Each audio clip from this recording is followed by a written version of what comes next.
Good morning, all you happy campers. My name's Al. I go by the screen name Thunderchild. 60 and on the road in an RV. Right now I'm filming from a place called San Bruno, which is on the east coast of the Baja, just north of La Paz. Beautiful little fishing village here, and this is my very first attempt at making a video of the RV crowd, and I hope you'll be patient.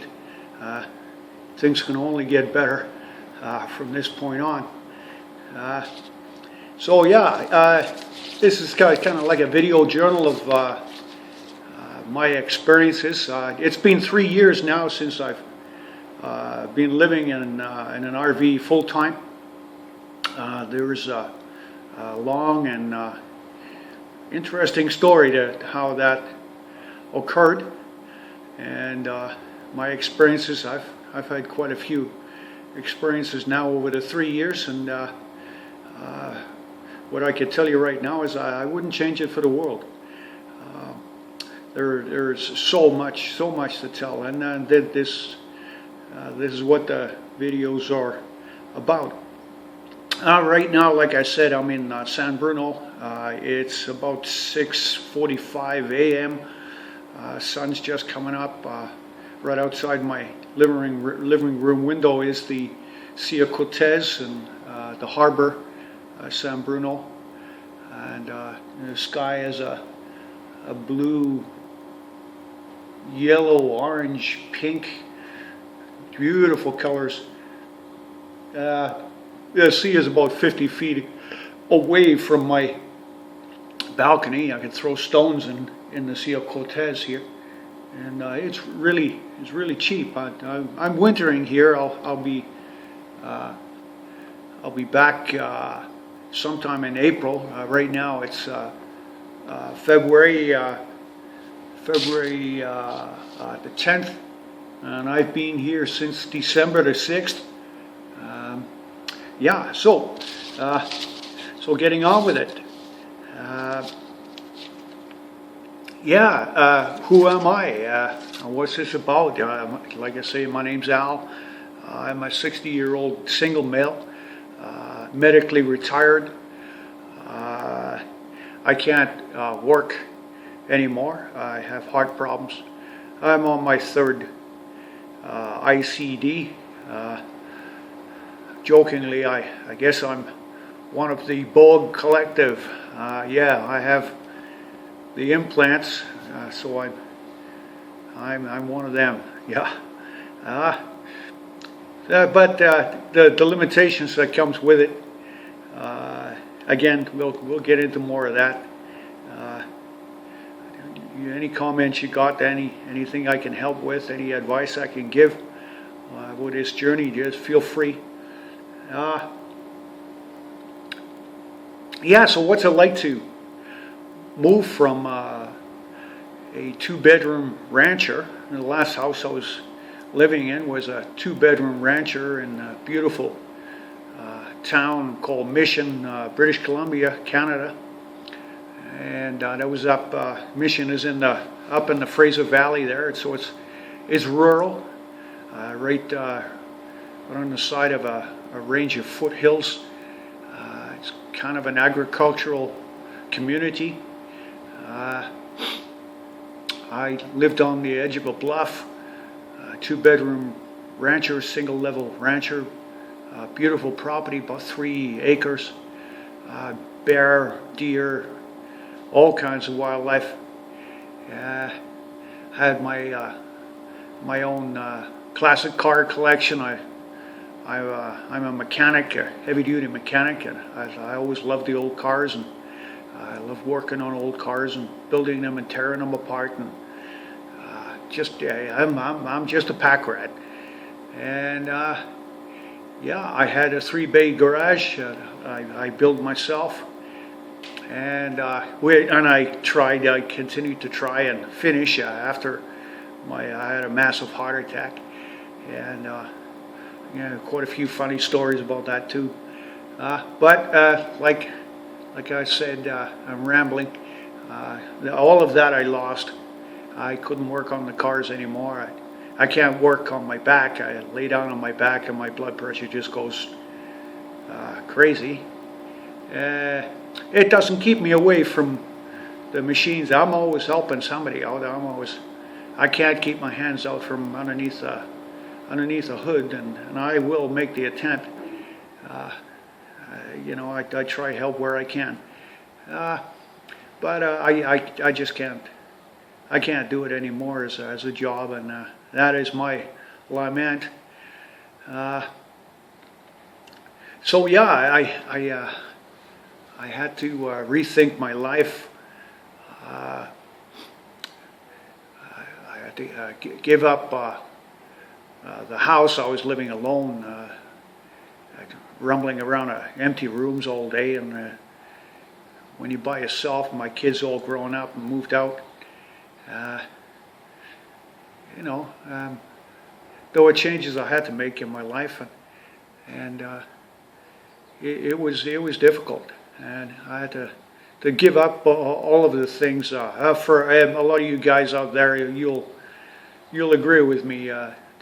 For a man to give up his tools and his love of his hobbies, his cars, and that was for me. That was my number one passion. I love the old cars, big old Detroit iron. I love the old chrome, my motorcycles, and classics. And I had to lose all of that. I couldn't maintain it anymore. And so I had to think about what I was going to do. And the journey ended up with me living in an RV.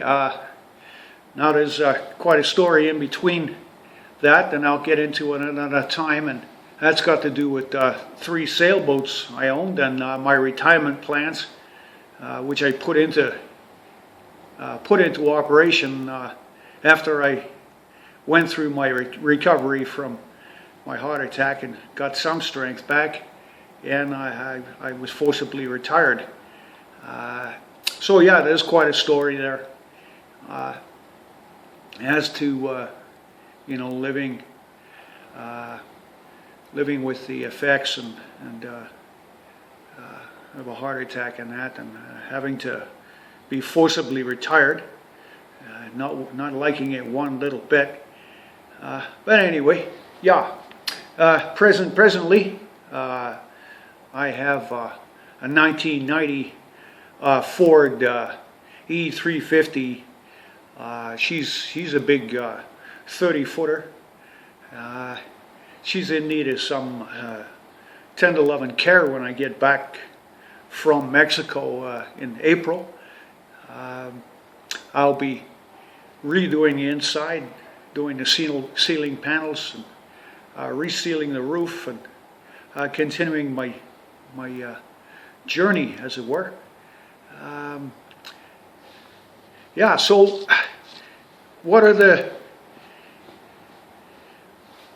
challenges, and how hard is it to live in an RV? Well, the toughest time for me was the first 2-3 months. I would say a good 3 months. It took that long to make the full adjustment and become comfortable with my surroundings, because you have to pare down, and that is very, very, very difficult, especially when you've had a whole house, all your furniture and knickknacks and goodies, and then you throw into that a 3-bay garage, over 30 years worth of tool collections and cars, and that's a lot to liquidate and get rid of. And of course now you're moving out of something of around 3,000-4,000 square feet, and you're moving into something that's now 180 square feet, which is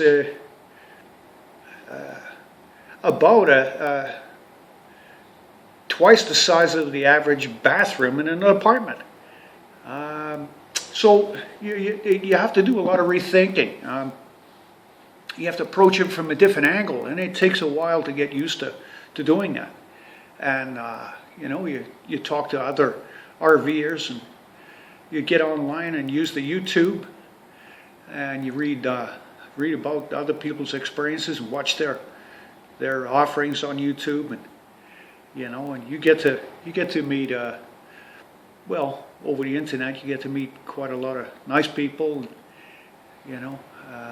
We help each other out, and then on the road itself you meet a lot of other RVers, and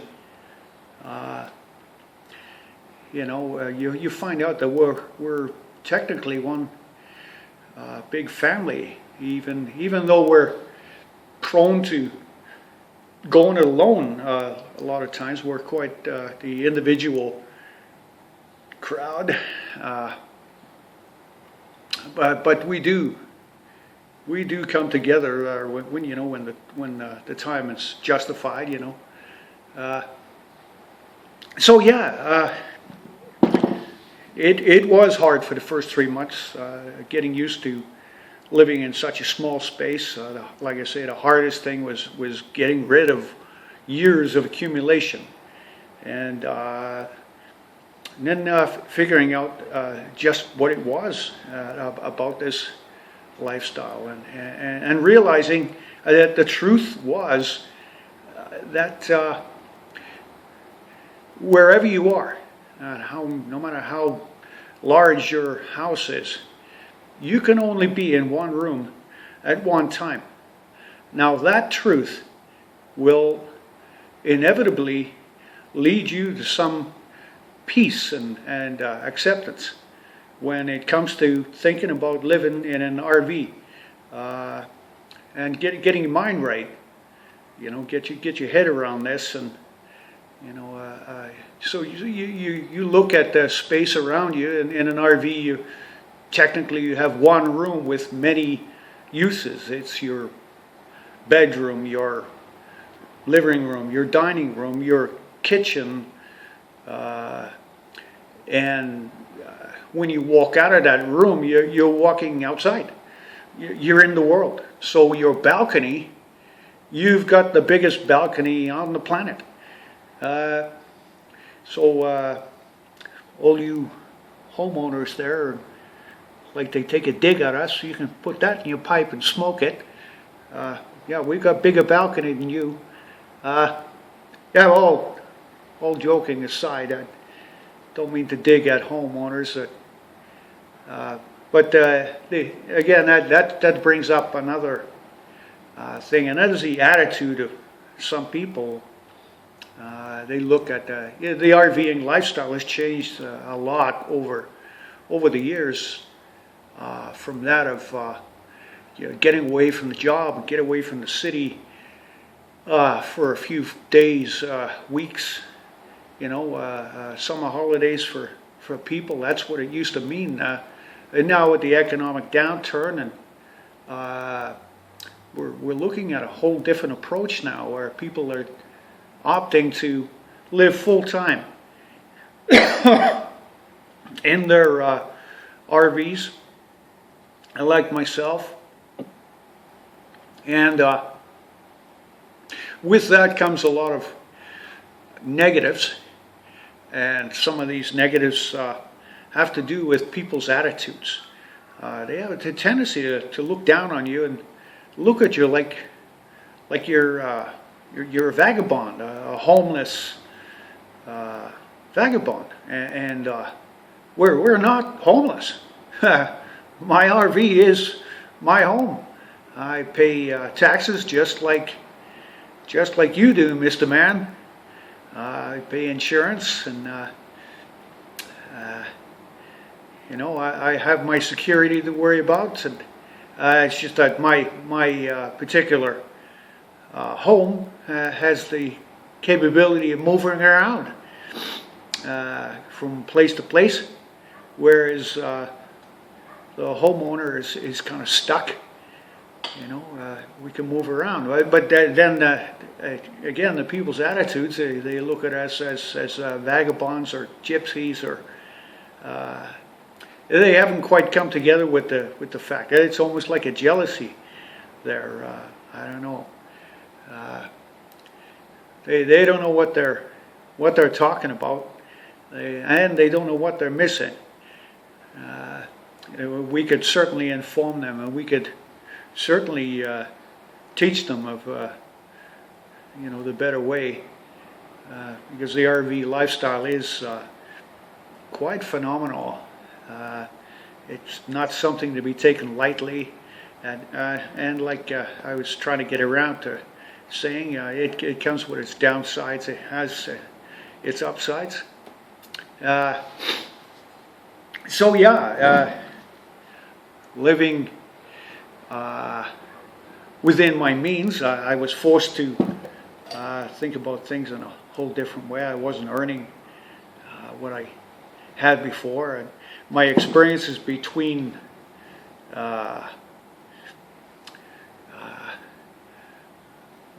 living in a house and living in an RV was my retirement plans to move aboard my sailboat.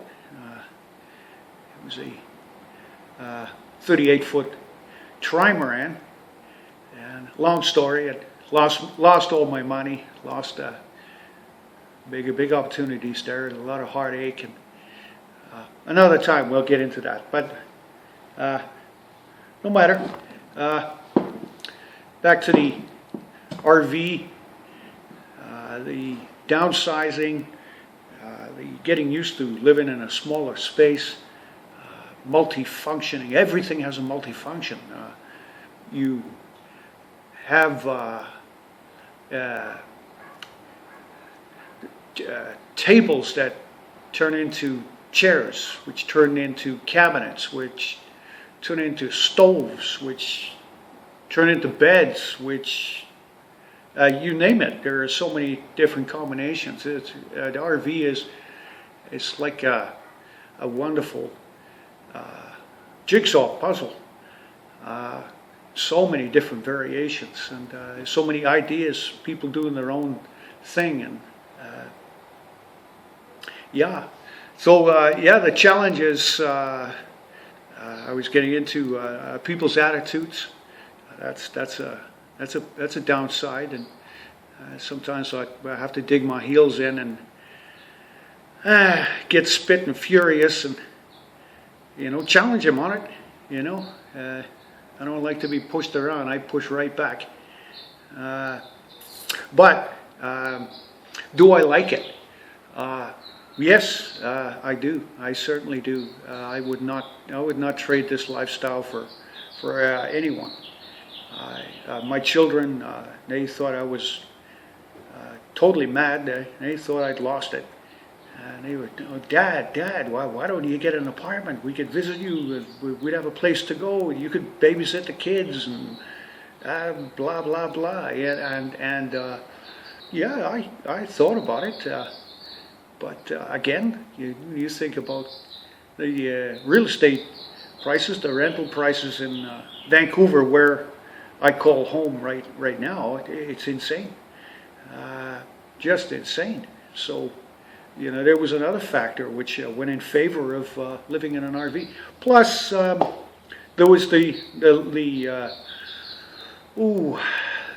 single life to consider. I no longer had anyone living with me. Didn't have a girlfriend or wife or nobody else to answer to, nobody come home to. So adjusting to the RV lifestyle, it is, it's in a lot of ways it's easier for a single person. For a lot of ways, and then scratch that. We'll try and edit that one out. Yeah. So do I like it? Yeah. I do love it. It's very secure. You're all snug as a bug in a rug.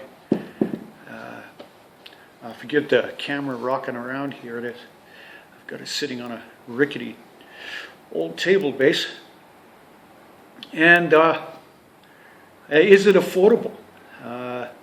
Well, and now that comes down to the cost of rent, and where I am based in Vancouver, BC. In comparison to apartments and such, it's extremely affordable. Specifically because I'm on a very restricted income. I'm on a medical pension, and it's extremely restrictive. I couldn't afford anything here anyway. I'd be lucky enough to afford a refrigerator box in a back alley. So living in an RV works for me. The seasons, that's one thing that you have to get used to, because now you're no longer in a house anymore. You're in a smaller space. The R value, insulative value of your space is a lot different from your home. You have a lot more glass in closer proximity than you do in your home, so the temperature differential can swing wildly. That's something that's it's an experience. You learn to get through it. You adjust. The seasons affect you a lot. What you can do, where you can go, what's your best plan, and the plan is everything. You have to have a plan of approach. You don't do anything foolhardy. Not if you want to be successful at it. You think things through. In an RV, the big advantage, of course, and a bragging point with us, is that we have a very, very small carbon footprint. And you wouldn't think so, being that it is a large vehicle. But RVs, just by the nature of the vehicle, they don't move around a lot. You move from place to place, but once you get to that place, it's not like you're using it every day to go to the corner store or go to work. Now you're parked for days at a time, or weeks at a time, or months at a time. So your ecological footprint is minuscule. Your carbon footprint is minuscule. You are more aware of your utility uses, your gas, your fuel, your water. You use a lot less of it. You automatically become green because you have to be. You have a finite resource. You can only carry so much water. You can only carry so much fuel.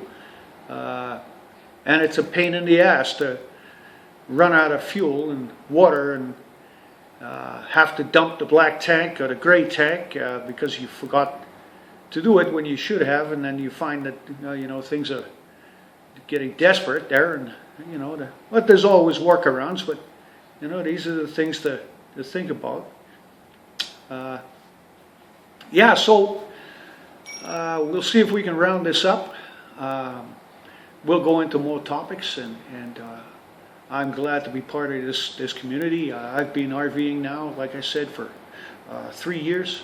I've gone through multiple RVs. I've had multiple sailboats, and like I said, I'm wintering in San Bruno, BCS, Baja, California, Sur, south basically, and I'll be coming back to Vancouver and sometime in April, resume living in my RV. So, keep it up, keep it on the shiny side up, and feel free to leave a comment. Any comment, I don't care. I'm multi-skilled in conversation, and I can pretty well converse with anyone on any topic, and I don't mind. If you've got a different opinion from mine, that's fine. That's allowed. So, bye for now.